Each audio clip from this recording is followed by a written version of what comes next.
I believe Ukraine has achieved steady progress in reforming its defense and security sector, and an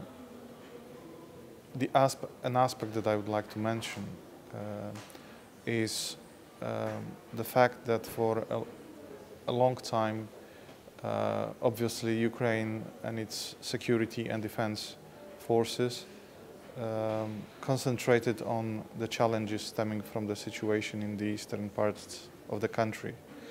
So it was for a long time back in 2014 that our assessment was that there was little progress in terms of reforming Ukraine's security and defense sector. But then this year, I'm very glad to note that Ukraine has been taking very serious steps in terms of reforming its defense and security sector.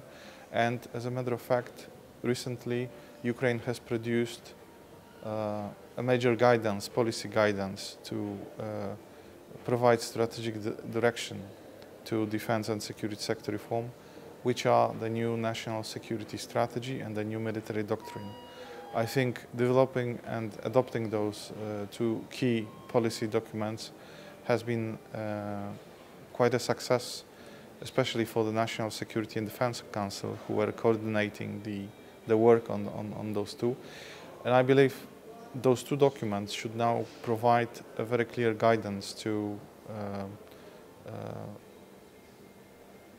reform plans that will be developed by the Ukrainian security institutions. The next step in defense and security sector in reform in Ukraine should be to develop specific reform plans, as I said, for the armed forces, for the security services, for the intelligence agencies. In other words, the complete security sector in Ukraine. But of course, reform strategies and reform plans, even if they are the best possible documents, will always remain on paper, however good concepts they might be, if implementation of those reform plans is not supported by rigorous implementation, stemming from the political will, strong political will to transform the security sector, and perhaps in a way even more importantly, if it is not supported by rigorous financing. So if the reforms are not properly funded, those strategies and concepts that we have discussed there is a risk they may remain on paper. The third element, which is in my view central to the ultimate success of defense and security sector reform in Ukraine, is a very strong focus, an emphasis that the government should be placing on the roles which human factors play in implementing reforms. In other words, reforms, transformations will be implemented and by people. People are behind any success at implementing reforms in any country, not only in Ukraine. So we encourage as NATO, Ukraine, we encourage Ukraine, the Ukrainian authorities, to put an emphasis on developing security personnel, be it in the armed forces or in other security institutions, that are in charge of implementing reforms, that are in charge of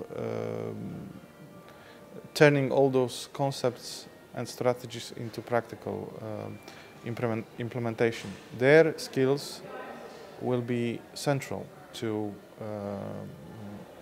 Ukraine's ability to achieve establishing a modern security sector able to defend, to provide for Ukraine's security.